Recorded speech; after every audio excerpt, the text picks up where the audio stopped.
Maka kecintaan seorang hamba terhadap sesuatu itu karena Allah memerintahkan dia untuk ada Allah dalam hati mereka. Mereka mengenal Allah namun beserta dengan adanya kesyirikan yang pertama kali membawanya adalah aku sampai hari ini hujjah.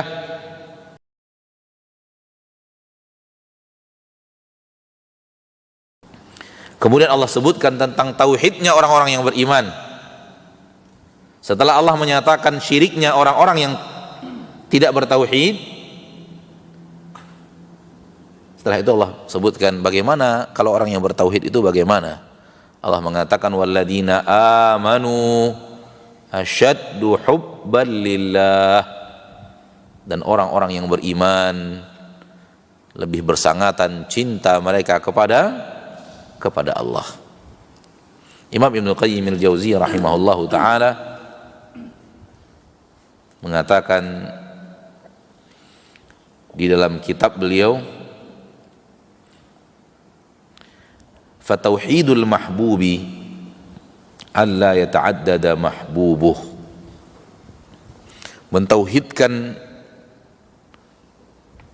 seseorang yang dicintai,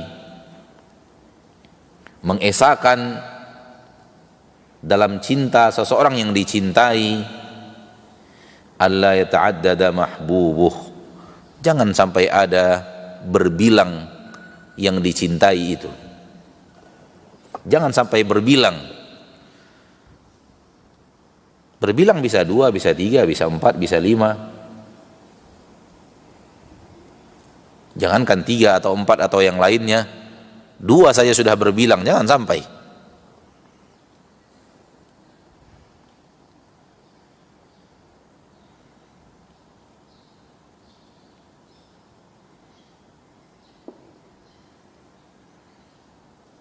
Lalu beliau mengatakan,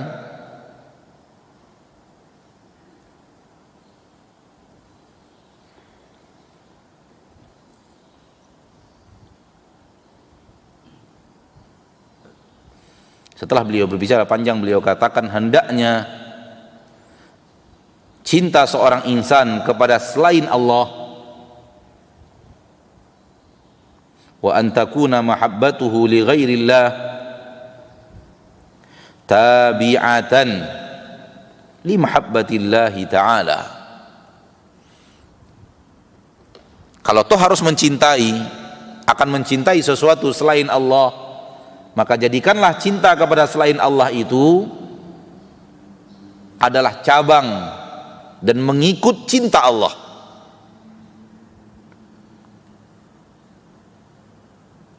Fala yuhibbu illa lillah, dia tidak mencintai kecuali karena Allah.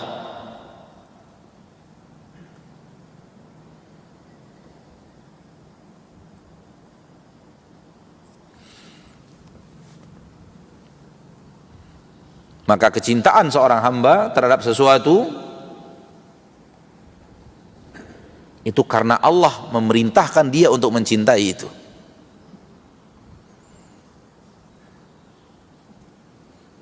Maka berhati-hati di dalam tauhid.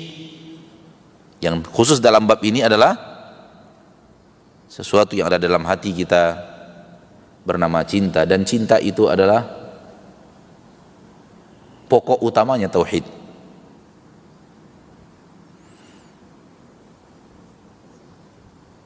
Pokok utamanya penghambaan diri kepada Allah adalah cinta. Banyak Uzza, sekutu bagi Allah dalam keyakinan dan kecintaan. Orang-orang Quraisy terjadi kesyirikan. Namun Allah Tabaraka wa Ta'ala berbicara tentang orang-orang Quraisy di dalam Al-Quran. Di saat datang petaka besar, mereka lupakan seluruh sesembahan selain Allah, mereka hanya ikhlas kepada Allah. Pertanda ada Allah dalam hati mereka, ada Allah di dalam peribadatan mereka. Jangan anggap orang Quraisy itu bagaikan orang yang tidak kenal Allah, penyembah-penyembah dewa, penyembah matahari, penyembah api, tidak, beda. Orang Quraisy lebih dekat dengan gambarannya dengan orang Nasara dan orang Yahud. Mereka mengenal Allah namun bersertaan dengan kesyirikan. Mereka meminta kepada Allah, ya, meminta kepada selain Allah juga, ya. Bahkan Allah katakan di dalam Al-Quran, kalau orang Quraisy itu ditanya, siapa yang menciptakan langit dan bumi ini? Siapa yang punya langit dan bumi ini? Mereka akan menjawab Allah. Siapa yang mengatur seluruh urusan? Wa man yudabbirul amr? Mereka akan menjawab Allah. Lalu untuk apa semua sesembahan-sesembahan ini? Mereka mengatakan agar mereka dekatkan kami kepada Allah. Berarti orang Quraisy kenal Allah, karena agama Nabi Ibrahim walau telah berubah di kota Mekah dengan adanya kesyirikan yang pertama kali membawanya adalah Amr bin Luhai al-Khuzai, akan tetapi agama itu masih ada, masih berefek, masih ada bekas-bekasnya di kota Mekah.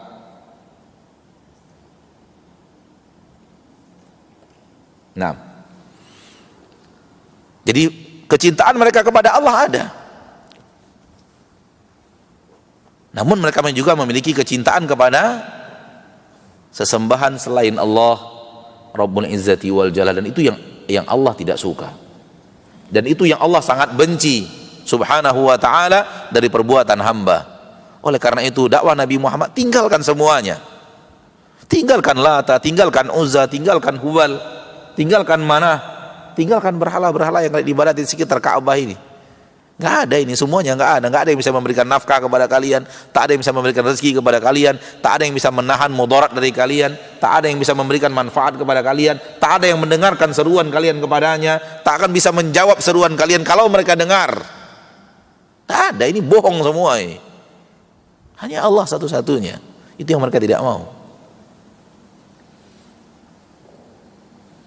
Dan dengan berhujjah bahwa mereka tidak bisa apa-apa, kalah. Karena di hati mereka sudah ada keyakinan Allah satu-satunya yang mengatur urusan. Akhirnya mereka berhujjah dengan hujjah aslafuhum, pelaku-pelaku kesyirikan sebelum mereka. Hujjah kalau sudah kalah, argumentasi kalau sudah tidak bisa ditegakkan, hujjahnya hujjah orang-orang terdahulu. Begini kami temukan orang tua kami, mau gimana lagi? Wa idza qila lahum ittabi'u ma anzalallah, ketika sudah dikatakan kepada mereka ikuti yang Allah turunkan, qalu, mereka menjawab bal nattabi' ma alfaina alaihi aba'ana, kami cukup untuk mengikuti apa yang sudah kami terima dari orang tua kami. Subhanallah. Dan ini berlaku sampai hari ini, hujjah hanya ngikut orang tua. Seluruh hujah yang lemah, yang tidak bisa menegakkan argumentasinya di depan kebenaran ayat-ayat Allah dan sunnah Rasulullah SAW, coba lihat, pada akhirnya akan kembali kepada hujah. Begini kebiasaan kami, begini yang kami terima dari orang tua kami, begini yang kami terima dari tetua-tetua kami, begini yang kita terima dari pemuka-pemuka masyarakat kami, begini yang kami terima dari buya-buya di kampung kami. Habis.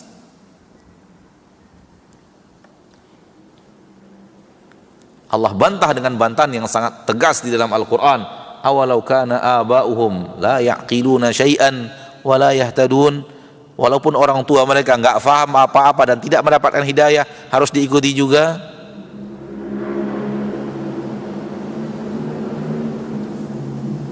Nah,